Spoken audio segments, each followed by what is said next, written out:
morning, everyone, and happy Friday. I know we have at least two people in this class that are out, either quarantining or positive for COVID, so they won't be with us. I don't know where the rest of everyone else is, but here we are. And we're going to finish off this week in this class by talking one more time about modulation today. And then on Monday, we're going to learn a new way or a different way that composers can modulate or change keys. Okay? So we'll get the constant chord modulation secure and under our belt first, and then we'll move on to a new type next class. The first thing I want to convey to you before I forget, since it's kind of important, is I've made a slight change to the assignment sheet for Monday's assignment. So if you want to open or take that out and find where we are on the assignment sheet, we're looking at the assignment for Monday, October 5th. This is a change in your, I think it's a good news change, it's a change in your favor. Where it says workbook page 168 and page 170, you can cross out workbook page 170, letter B. You don't need to do that portion. That's the one that's due on Monday, October 5th. Do you see that one? No? Maybe I took it out for you guys already. You have, oh, you just have 168, okay. Well, then I already took it out for you, never mind. Do you still have workbook page 168, number 7? And does it still say move pivot chord and measure blah, blah, blah, blah? Yeah. Okay. Can we take a quick look at that too in your workbook? Open up in your workbook to page 168.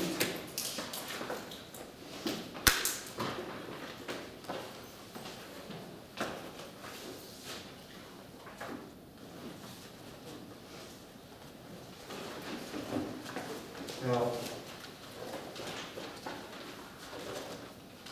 on page 168 in your workbook, the author shows you that there is a pivot chord in the 1, 2, 3, and the 4th measure, which in this passage is measure 44. Do you see how the author has given you that funky pivot chord symbol?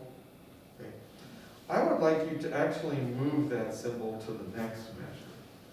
So, I mean, you can just, I think it'll make more sense in your analysis if you want to scribble or cross out the pivot chord symbol in measure 44 and write it again underneath measure 45, the next measure.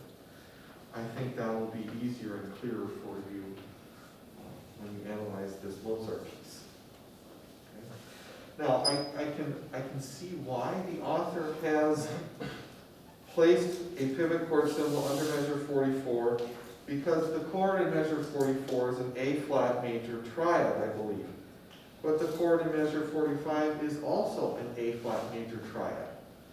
So really, if you wanted to, you could have a ginormous pivot chord symbol that spans measure 44 and 45, since it's all the same harmony. But I think it's just easier if you show it in measure 45, because that'll be right before the signal chord, which leads you to one of the new keys in this piece. Okay. So, any questions about that?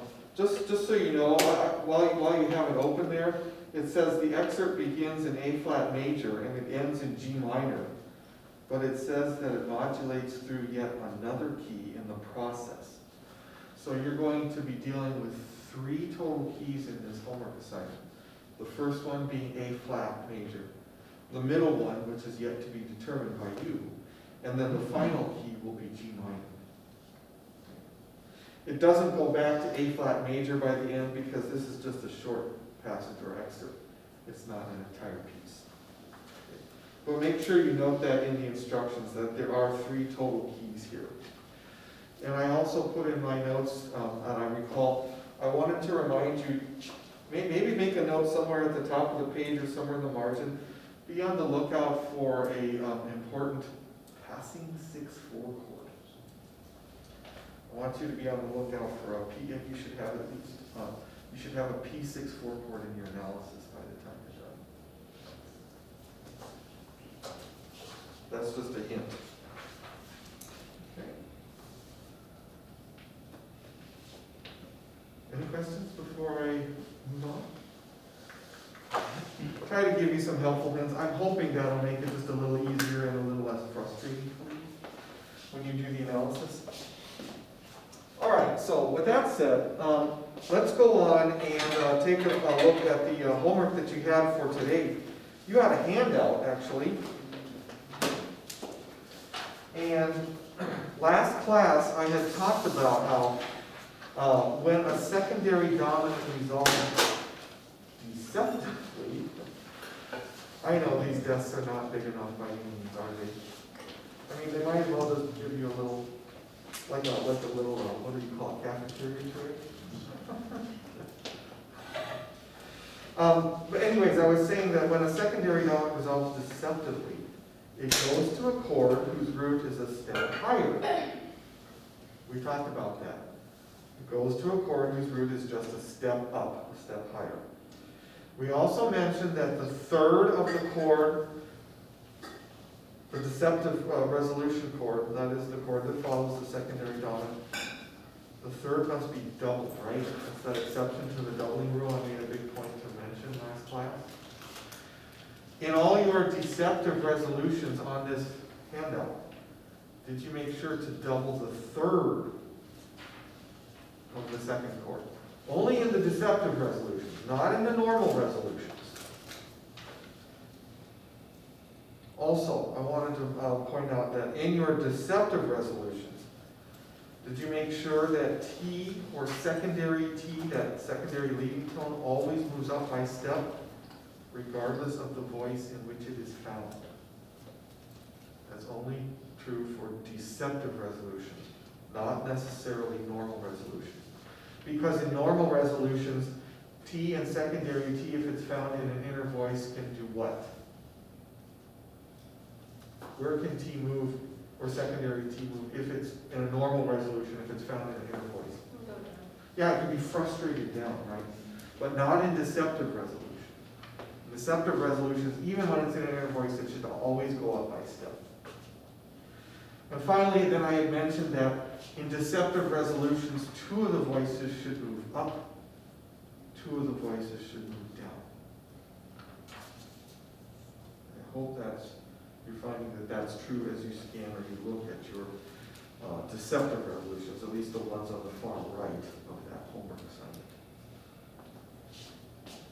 Okay. Now that's a quick summary or review of what we talked about last class. Before I collect this assignment, well, let's just take questions right now. Does anyone have any questions about the handout that you have? Yes. So on the very first problem with the normal resolution, you want that in root position? Yes. Are you talking about the one in E major? Yes.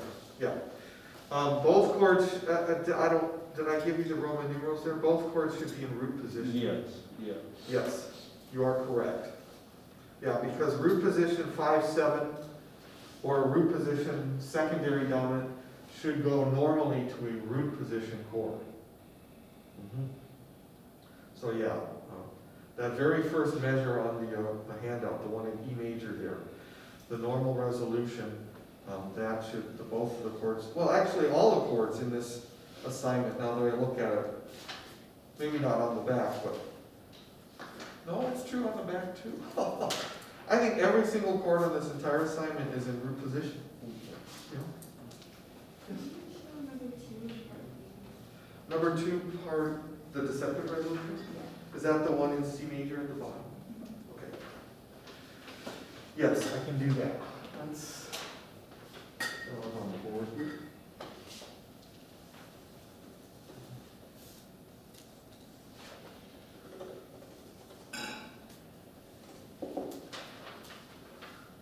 so we're in C major, and I'm doing the deceptive resolution on the bottom in C major, which begins with a D, F sharp, C and A chord.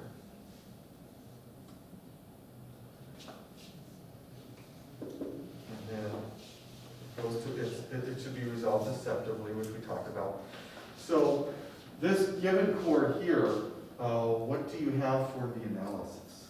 5, 7, and 5. Very good. That's what I have, a 5, 7, and 5. It's a D dominant seventh chord, a dominant seventh built on D, and we know D is the dominant of G, which is 5 in this key. But are we going to take it normally to a G chord? No, we did that in the measure just before. So we want to resolve this chord deceptively, which means it needs to go to a chord whose root is a step higher. So D is the root of this chord. If we take it up a step, that's what a deceptive resolution is, we get the root of the next chord, which is E. Now, what Roman numeral in C major is going to have a chord with a root of E? 3, right? I know it looks strange. 5, 7, and 5 going to 3. What? Well, it's a deceptive resolution of that secondary dominant. So now all I have to do is make sure I take care of the two tendency tones and get the right doubling in my 3 chord. I'm looking for an EGB type chord. The chord's 7th is the C in the alto. It's a D, F sharp, A, C. So that has to come down by step. And the secondary leading tone, that is the leading tone to the root of what would be a normal resolution chord over here, is in the tenor voice. And I just told you a moment ago in deceptive resolutions, no matter what voice that is in, always take it up by step.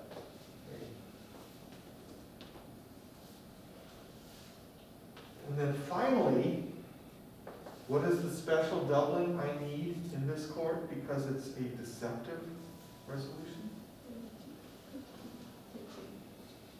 Okay, which chord member do I need to double here? The root, the third, or the fifth? The third, that's right. And the third of this EGB chord is G. So under no circumstances should you take the A up to the B. If you did in the soprano, you would be writing parallel fifths with the bass. So that's why I'm going to take it down and double the third of this chord. So I have E, G, B, G. Reminds me of that. That Halloween joke. E minor chords give me the EGBGs.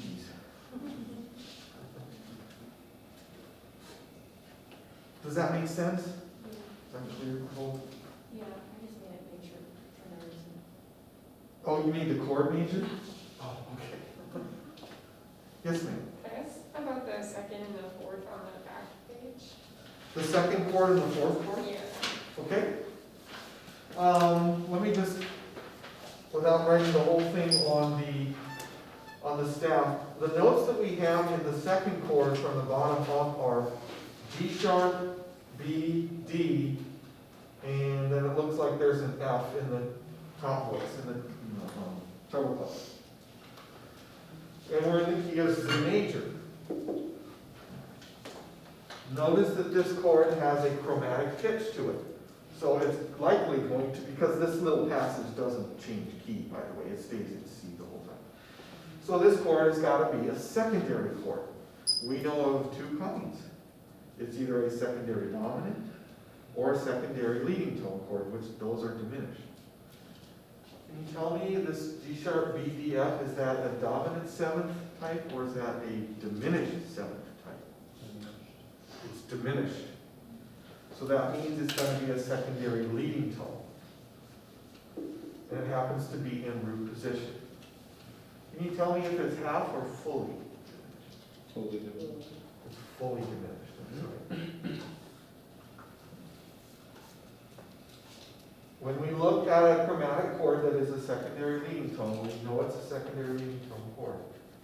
the root of this chord we have to treat or imagine as being T, or the leading tone, to whatever it's a secondary chord of. So G sharp is T, or the leading tone, to what pitch? Go up a minor second. A, right? And what Roman numeral chord would we get if A is the root in this key of C? That's right. So for the second chord on the back, I got 7 fully diminished 7 of 6. I hope that's what you got.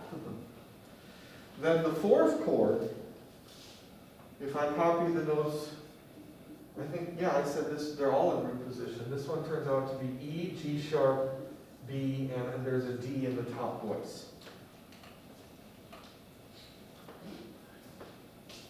The G sharp chromatic pitch does not belong in C, but we know we're in C major.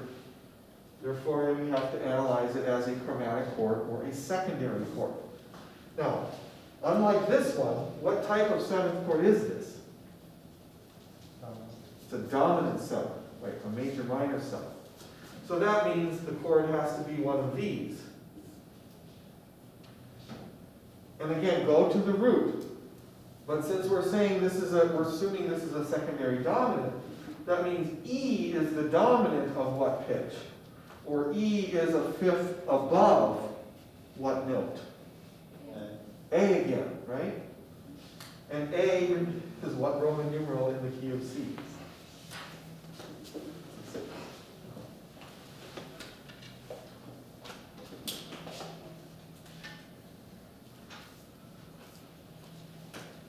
I wonder if I can put this one out. This little passage. So we're in C major.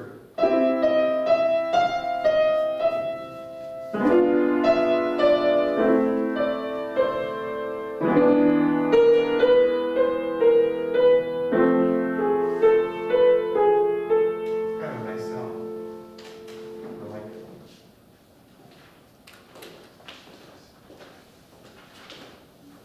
Okay, we better stop with the questions now, and I have a short, where is it, copy from your homework quiz. So instead of turning in the entire worksheet, I'll just take 3 parts of the worksheet. Just make sure you copy in the right portion. We'll take 5 minutes to do this, and then I'll grade that over the weekend.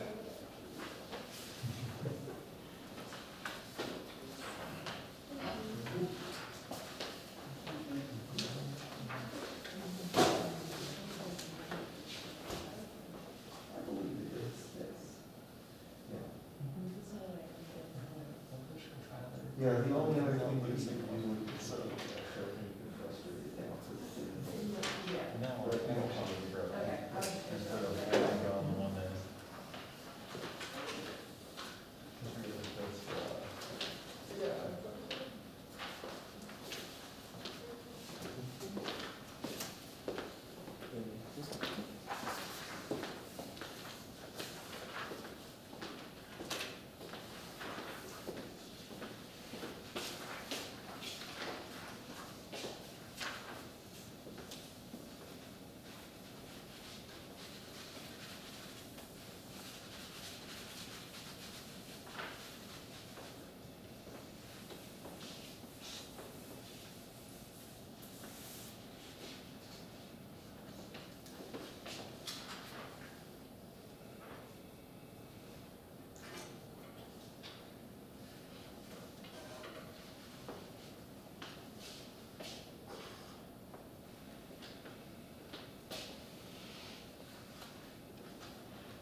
Does anyone need more time on this copy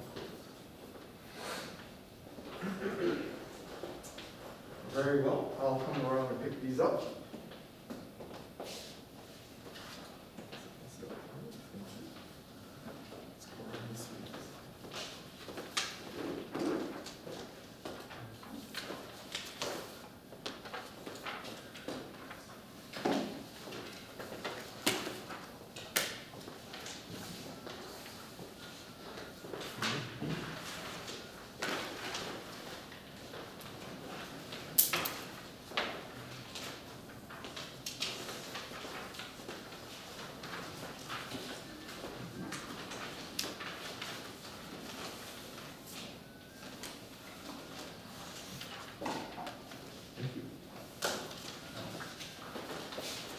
Okay, I would like to take just a few minutes now to show you the answers on the homework assignment.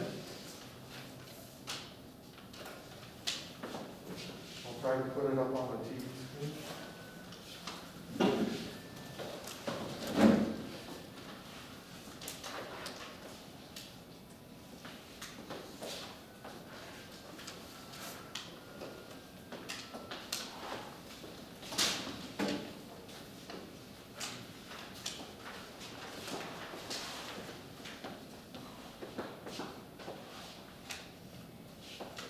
There we go, looks like we're in business.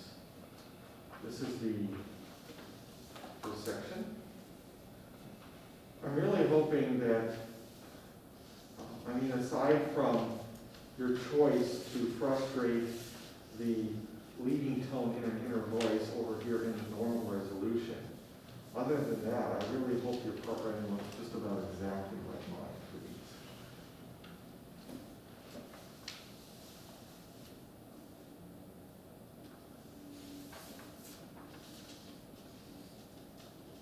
Now, I think the only other difference in this one is that you could have taken the B sharp and the alto up and shared it with the soprano C sharp and had a triple root.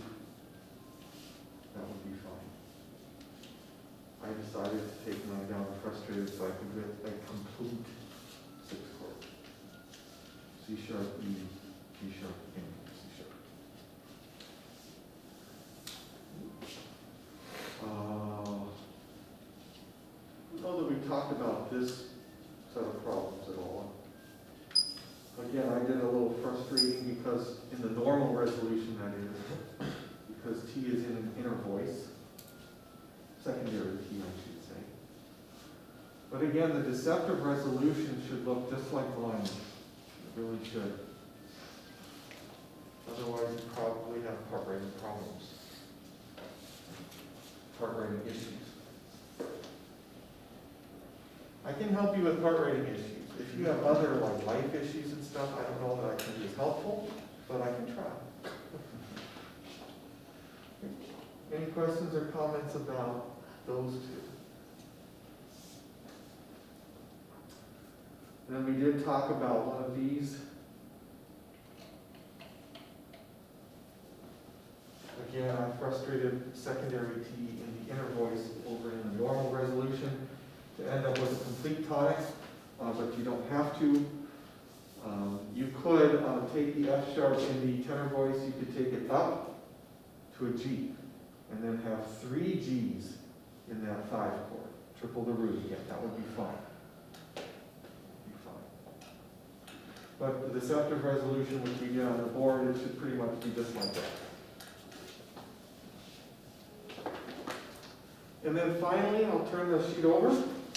We talked about the two difficult, or the two most important chords in this example. But otherwise, I'm hoping that's what you have. How do we explain this 5/7 of 6 going to what? 4? How can we explain that?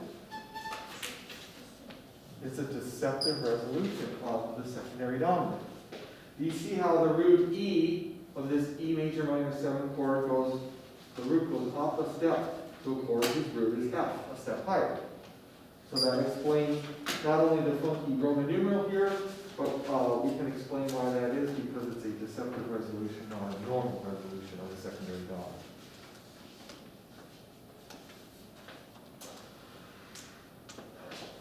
Okay, I'm comfortable with this, if you don't have any questions or concerns. So we can put this away, and we'll move on to what I want to get covered in the last 20 minutes of class here.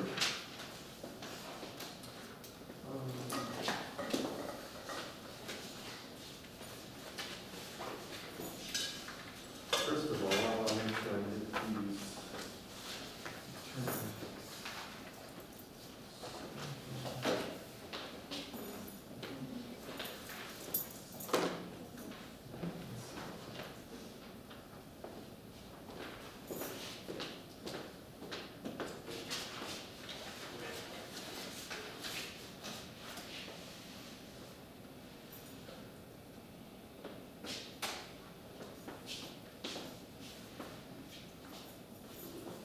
Good. Okay, so what I would like to cover for the rest of class is just a little bit of reinforcement on common chord modulation. I know we talked about that, well, it's been a couple weeks now, but I just want to do a little bit of reinforcement and a little bit of practice of analysis so you can be prepared for your homework for Monday. And then, like I said at the top of the class, on Monday, we are going to start learning how to modulate a different way. Composers can, there are several ways to change keys, and we're going to learn a second way next week. Okay, so we all know, we've talked recently, probably about 2 or 3 weeks ago, about closely related keys, right? Closely related keys are any two keys whose key signatures differ by no more than how many accidentals? Just one accidental. That's right. Okay? And if I asked you how many closely related keys are there to any given key, you would tell me 5. That's right. There's always 5 closely related keys to a given key. And I don't feel the need to go review finding ways to, or telling you the ways, methods we learned for finding those 5 closely related keys. Although if I think back to the first test, I think it probably couldn't hurt. But I mentioned either use the circle of fifths method by finding the 5 closely related keys that are most close or adjacent to the given key on the circle. And I also mentioned another way where you can list out the chords diatonic on each of the scale degrees, and then you can choose every chord that represents a closely related key except for a diminished chord. I don't know if, and the tonic chord of course doesn't work, but I don't know if any of you use that method. Would anyone like to see that method again? Yeah? Okay. Let's say, for instance, we want to find the 5 closely related keys to D minor. To D minor. Okay. What we do is we list the chords, their appropriate quality or type on each scale degree. But we use the natural form of the minor scale to get these chord qualities.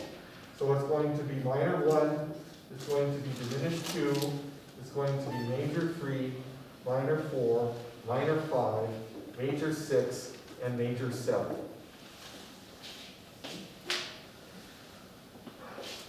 Now let's pretend that the roots of these chords that I've listed here represent keys. We're going to find out that these 5 over here will represent the 5 closely related keys to D minor. We're not going to choose diminished, that we never choose in this method, because a diminished chord can't represent a major or a minor key. Only major and minor triads can. And of course we're not going to choose the home key, because that's what we're trying to find the 5 closely related keys to. So, you tell me, based on this in D minor, this key, this capital 3 represents what key? Does anyone know? F, which one? Major, that's right. This represents G minor. This represents A minor. This represents B flat major. And this finally represents C major. And those are the 1, 2, 3, 4, 5, the 5 closely related keys to D minor. And that works with majors too, you just move the brackets to... That's right, it does work with majors. You just don't count the 7 because that's diminished, and you don't count the 1, of course. Okay. So it would be the 5 chords in the middle that represent the 5 closely related keys. Yeah? Sure, yeah, we can do it, absolutely. Let's try another key. How about, let's do a major key. Okay, let's do E major. And I want to find the 5 closely related keys to E major. Okay, I'm going to list the chords according to their quality. 2 is minor, 3 is minor in major keys, 4 is major, 5 is major, 6 is minor, and 7 is diminished. We're going to say that these chords represent keys. We can't have a diminished key, so we X that one or get rid of that. It doesn't, we can ignore it. And I'm not going to worry about E major because that represents the key we're starting with, the given key. So that means all of the remaining Roman numerals here represent the 5 closely related keys to E major. And these also are the chords that can be tonicized by secondary dominants and secondary leading tones. Okay? Because they're all major and minor. Remember, we can never tonicize a diminished chord. All right, so in the key of E major, what is this Roman numeral? What key does it represent? F sharp minor. Good. F sharp minor, and this one would represent G sharp minor. This would represent A major because it's capital, right? And these are minor because they're lowercase. This one represents B major, and finally this one would represent C sharp minor. C sharp minor. And those are the 5 closely related keys to E major.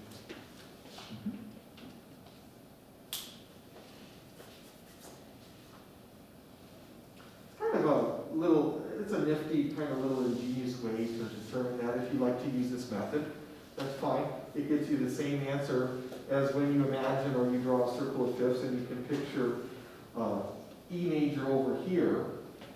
And you can hopefully see that C sharp minor is its relative key, and then A major and its relative key, F sharp minor. And then on this side, you'll have B major and its relative key, G sharp minor. Gets you the same list. All right, now, let's say, let's just go through this one more time. I think you guys are getting the hang of it, but let's do it one more time. Let's say I wanted you to help me write out a pivot chord chart for the 2 keys that are closely related. In other words, for a modulation between C sharp minor and E major. And what's the purpose of writing out a pivot chord chart? To find what? The best chord that helps you modulate. Yeah, and what kind of chord is that called? A pivot chord, that's right. Or a common chord, yeah. That's why we make a pivot chord chart. We want to find the smoothest pivot chord. Of all the common chords between the 2 keys, we want to lay them all out, and then we want to select the best or the smoothest one. Okay. So again, for a minor key, you've got to list the triads on each scale degree using the natural form of the minor. So that would be diminished 2, major 3, minor 4, minor 5, major 6, and major 7. And just make sure you place 1 in the correct column underneath the proper chord in the key above for this new key here. So where would I put the 1 for E major? It's got to be in the same column as a chord with an E as root. Underneath the what? The 3 chord, yeah. See, the 3 chord in C sharp minor has E as root. So I'm going to put the 1 up because that has E as root. And then all the other chords I write, they'll have the same root as the chord that they're in the same column. And that's the idea. So in major keys, 2 is minor, 3 is minor, 4 is major, 5 is major, 6 is minor, and 7 is diminished. Now, I don't know that we ever did an example like this last unit, but are there any columns that I should cross out here?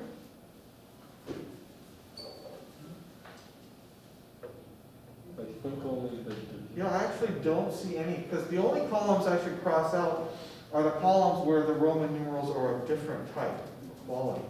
But in every column, the qualities match. Why, does anyone know why this is happening?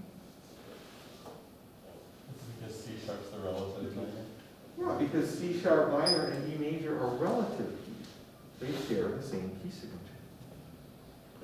So really there are none that I can cross out. And I actually think I can see two that would be good to circle. Two that are equally smooth. They're really smooth. But I'd only like you to circle one if you have an option. Can anyone tell me which one of the columns that's better than the others? Is it 64? Okay, the 6 to 4 is really good because this is a predominant function in the old key, and it's also a predominant function in the new key. What's another column that's just as good? The 4 and 2. The 4 and the 2. When you have a predominant function in both keys, that kind of trumps or overrules the others. So I just have to pick one of them, and I'll pick this one. Okay. This would be just a fine pivot chord, 1 becoming 6. But it's maybe not as smooth as these two. And that's my final answer for the pivot chord chart. Now, one of the reasons that, well, before I get ahead of myself, let's do one more thing that I taught you how to do last unit, and that is, if I were to analyze a modulation where the first key is C sharp minor and the new key is the relative major of E major, what signal pitch or pitches could I find and should I look for in order to find out where the modulation between those two keys occurs? Do you remember how we did that? Okay, what's one thing we had to think about? Okay, when the old key, the first key is minor, we have to think about the absence of T, or the failing to raise T.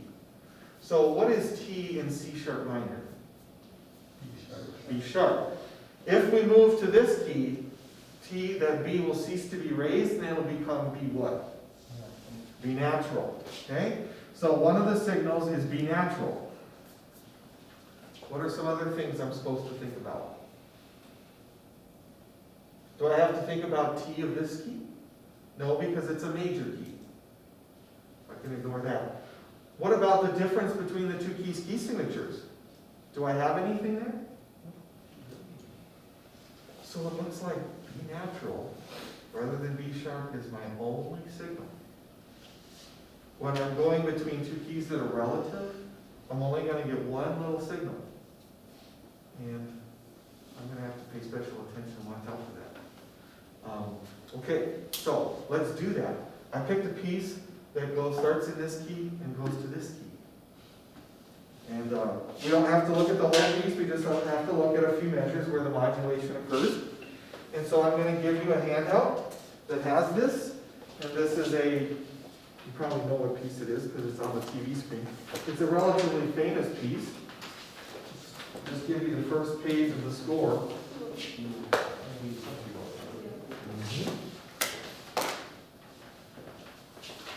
If any of you are piano players or piano aficionados, this is one that's very important in the repertoire.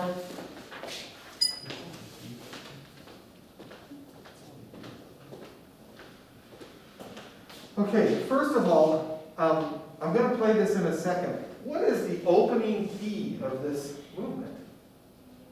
Look at the key signature and the first bass note. C sharp minor, right? I don't know. Good for you, Beethoven. I don't hear a lot of pieces in C sharp minor, but this is a nice one. It's a nice key, too. Okay? And what I'm going to do, hopefully the sound will work out of these speakers, I want to play all the way just up to measure 9. And I think I'd like to stop from the beginning to measure 9. And that's as far as we need to go.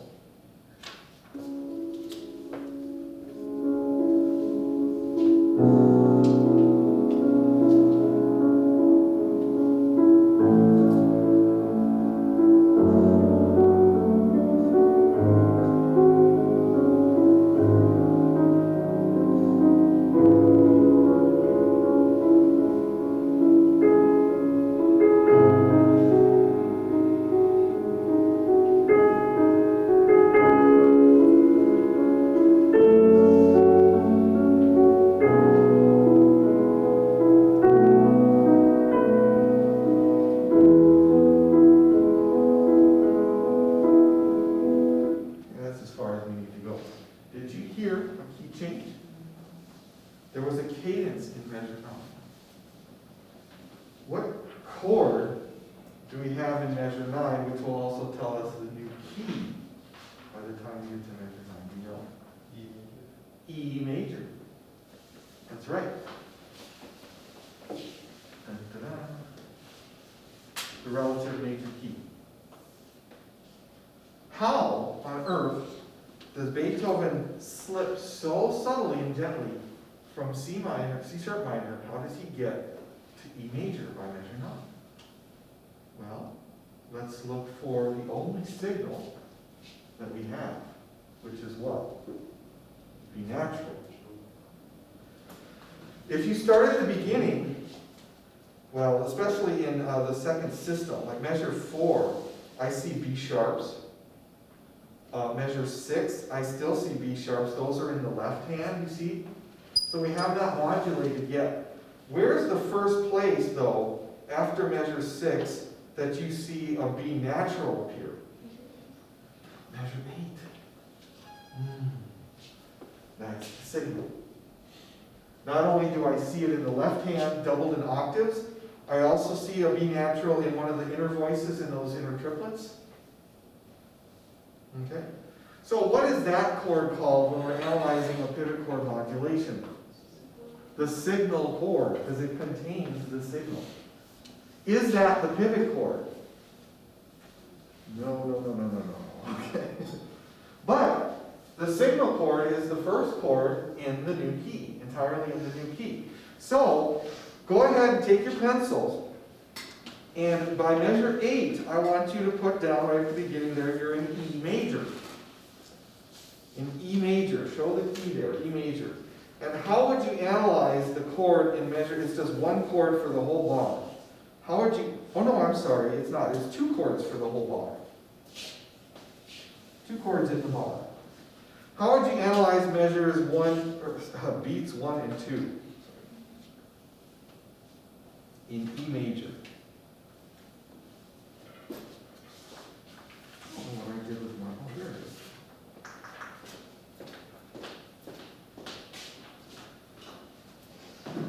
So we're in measure 8, beats 1 and 2, we have this. What is that chord? 164. Potential 6/4, that's right. And then the next 2 beats, beats 3 and 4. Oh, I'm sorry, we're in cut time. Well, the second half of the measure, I think you guys know what I mean. Right, so we have this then. What is that chord? 5/7. And then finally in measure 9, we get this, which is E major or 1. Okay, so that's most of it there. But we left out an important thing. We know where the signal chord is. That's in measure 8 because there's B naturals all over that measure. But where is the pivot chord? The chord that intersects between the 2 keys and smooths them out. Where is that typically found in relation to the signal chord? The chord before. So you have to back up to measure 7. There's 2 chords in measure 7. I'm just interested in the last chord of measure 7. Because the last chord of measure 7 is the chord right before the signal chord. And at that point, hopefully, can you see we have something like this?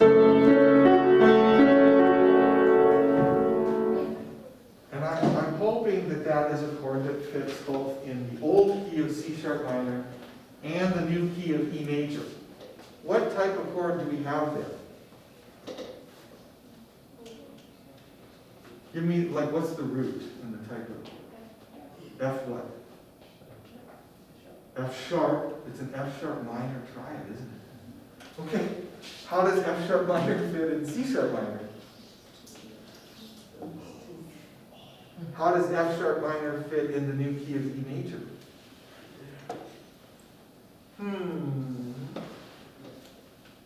Do you think Beethoven was like out of it when he was composing this? I think he knew exactly what he was doing. So the pivot chord is this. And again, the symbol for that, make sure I show it. It's going to be looking like this. and you need to show the new key at the point of pivot. So I need you to put E major somewhere down here where you put the 2 chord. Okay?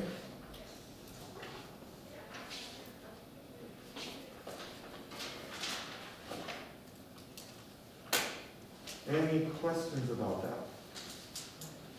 Yes. So like, you know, like, Beethoven numbers, like, in that context, could like, would a composer pick any of those songs just because he could? Yeah, I think so, although I think composers would probably steer clear of something like this, a 5 and a 7, or, anything with a 7 or 5 in it. I think they'd avoid that. Yeah. But a composer could have chose this one as a pivot chord, this one, even this one, I suppose. So hopefully that gets in your mind how to do the analysis of common chord modulation, which is what page 168 in your workbook is all about. And yeah, how did we run out of time? Oh, have a good weekend. Oh yeah, that's a good question, but it goes back to generations before. There's always a generation that knows it, and then they teach the next one. And then they teach the next one, and it just gets passed down and passed down. And so that's kind of what's happening here, right? Someday you'll be able to teach the generation below yours.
No, you're fine.